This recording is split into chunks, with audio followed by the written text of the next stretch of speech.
In a building in Santa Barbara, California, engineers keep a room colder than outer space. Not metaphorically, literally colder. The dilution refrigerators that house Google's quantum processors maintain temperatures of roughly 15 millikelvin, approximately 180 times colder than the average temperature of the vacuum of interstellar space. In that room, on a chip roughly the size of a postage stamp, 105 qubits are held in a state of quantum superposition, so fragile that a single stray photon, a vibration smaller than an atom, or a fluctuation in a nearby electromagnetic field would destroy the entire calculation instantly. Engineers spend years learning to maintain this environment. They build multiple layers of shielding. They isolate the processor from every possible source of disturbance. And inside that carefully maintained stillness, in December 2024, those 105 qubits performed a calculation that the most powerful classical supercomputer on Earth, a machine consuming megawatts of electricity, housed in a facility the size of a warehouse, running continuously, would not be able to complete in 10 septillion years. 10 followed by 24 zeros. Years. The universe is 13.8 billion years old. 10 septillion years is roughly 1 trillion times that. Google's quantum chip completed the same calculation in under 5 minutes. And that was not even the result that broke reality. That was just the warm-up. To understand what Google actually did, and why the word reality is not hyperbole here, you need to understand what quantum computing actually means at a physical level, not just a computational one. Classical computers are built on a simple, elegant principle. Information is stored as bits, ones and zeros, and manipulated through logic gates that transform those bits according to fixed rules. Every calculation a classical computer performs, no matter how complex, is ultimately a sequence of simple on-off decisions made at billions of times per second. This framework is powerful enough to have produced the internet, artificial intelligence, and every digital system that modern civilization depends on. But it has a fundamental limitation. A classical computer can only be in one state at a time. When it solves a problem, it explores possibilities sequentially. One option, then another, then another. For most everyday calculations, this sequential exploration is fast enough. But for certain categories of problems, simulating quantum systems, optimizing enormous networks, breaking certain types of encryption, the number of possibilities grows exponentially with the size of the problem. A classical computer exploring an exponentially large space sequentially will eventually hit a wall where the problem simply takes too long to solve regardless of how fast the hardware gets. A quantum computer operates by different rules entirely. Its fundamental unit, the qubit, does not have to be 0 or 1. It can be in a superposition of both simultaneously, with a probability amplitude assigned to each possible state. 2 qubits can represent 4 states simultaneously. 10 qubits can represent 1,024 states simultaneously. 100 qubits can represent more states simultaneously than there are atoms in the observable universe. When a quantum computer runs an algorithm, it explores all of these states in parallel, not by checking each one sequentially, but by performing a quantum interference calculation that amplifies the probability amplitude of the correct answer while suppressing the amplitudes of wrong answers. The computation happens across the entire space of possibilities simultaneously. What Google broke in December 2024 was not just a speed record. It was the fundamental relationship between computational resources and problem complexity that classical computing has always been constrained by. The specific calculation Willow performed, called random circuit sampling, tests whether a quantum processor is genuinely maintaining quantum coherence across all its qubits simultaneously. If any qubit loses its quantum state and collapses into a classical bit, the calculation degrades, and the result becomes something a classical computer could reproduce. Willow's result could not be reproduced by any classical computer at any practical timescale. That means 105 qubits were all simultaneously in quantum superposition, entangled with each other, performing genuine quantum parallel computation for the entire duration of the 5-minute calculation. 105 particles of matter held in a state that the founders of quantum mechanics in the 1920s described as so counterintuitive that even Einstein spent years trying to prove it could not really be happening. It is really happening. Google has the benchmark result to prove it. But the benchmark is not the discovery that stopped physicists. The discovery that stopped physicists, that was described by Hartmut Neven, Google's vice president of engineering for quantum AI, as making good on Richard Feynman's dream, was published in October 2025. The Quantum Echoes algorithm. A 65-qubit quantum processor at Google's facility performed a complex physics simulation 13,000 times faster than the Frontier supercomputer, the most powerful classical computing system on Earth. Not a benchmark designed to make quantum computers look impressive. A simulation of real quantum physics, Specifically, a measurement of interference effects called out-of-time order correlators, a mathematical quantity that describes how quantum information scrambles through a physical system over time.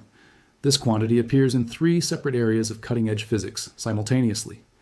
In condensed matter physics, it describes how quantum chaos develops in strongly correlated electron systems, the SAMEs, systems that high-temperature superconductors are made of, materials that could eliminate virtually all energy waste in electrical transmission if physicists could figure out how to engineer them reliably.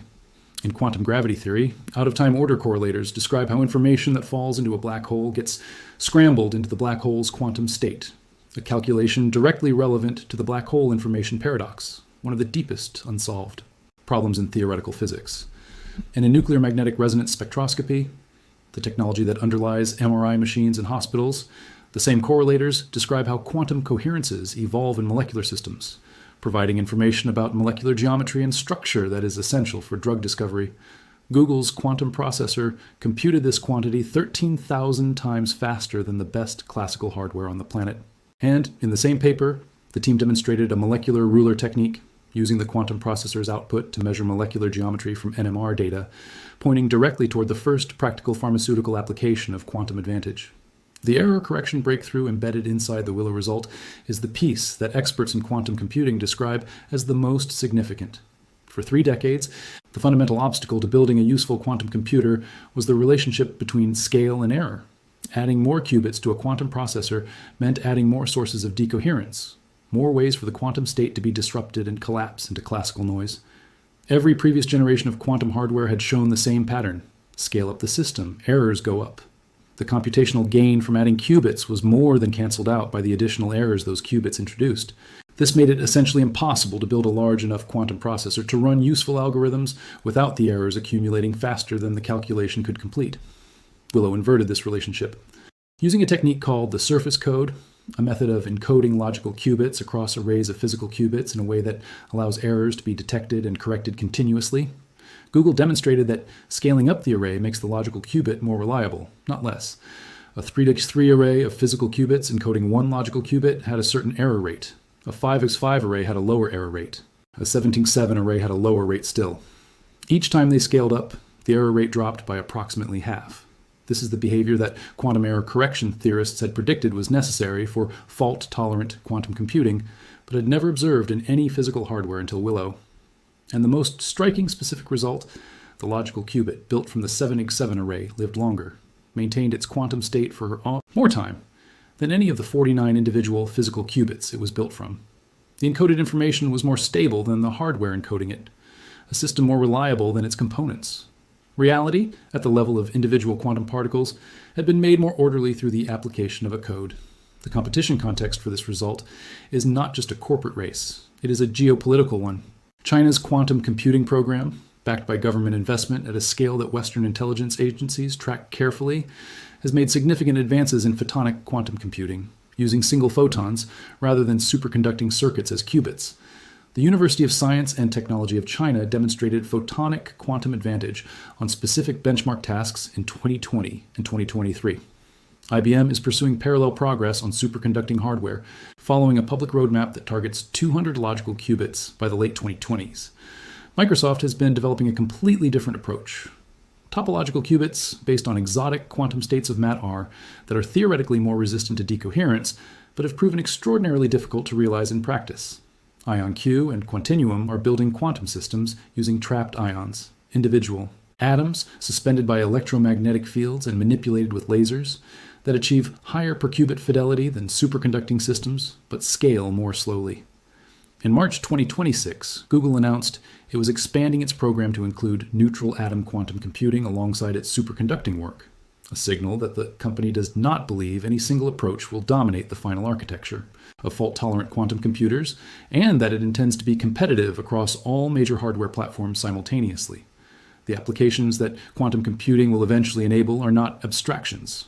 They are specific, identifiable problems that classical computers cannot solve efficiently and that quantum computers can. Simulating the quantum mechanics of molecular interactions at the level of individual electrons, something that quantum processors can do natively because they operate by the same quantum rules that molecules follow, and would allow pharmaceutical companies to model how drug molecules interact with biological targets with an accuracy that current computational chemistry cannot approach. Drugs that currently take a decade and billions of dollars to discover through experimental trial and error could potentially be identified computationally in weeks. Materials science simulations that would allow the design of better solar cells, more efficient batteries, room temperature superconductors, and new catalysts for industrial chemistry. All of these depend on quantum mechanical calculations that exceed classical computing capacity at the scales needed for engineering relevant accuracy. Optimization problems in logistics, finance, and supply chain management that currently rely on approximate algorithms could be solved exactly, potentially eliminating enormous inefficiencies across industries that collectively represent trillions of dollars of economic activity. And the cryptographic implications, the fact that a sufficiently large fault-tolerant quantum computer running Shor's algorithm could break the RSA encryption protecting virtually all current internet communications, have already prompted governments worldwide to mandate transitions to post-quantum cryptographic standards before that capability arrives. The 5-minute calculation that Willow completed in December 2024 broke reality in a specific technical sense.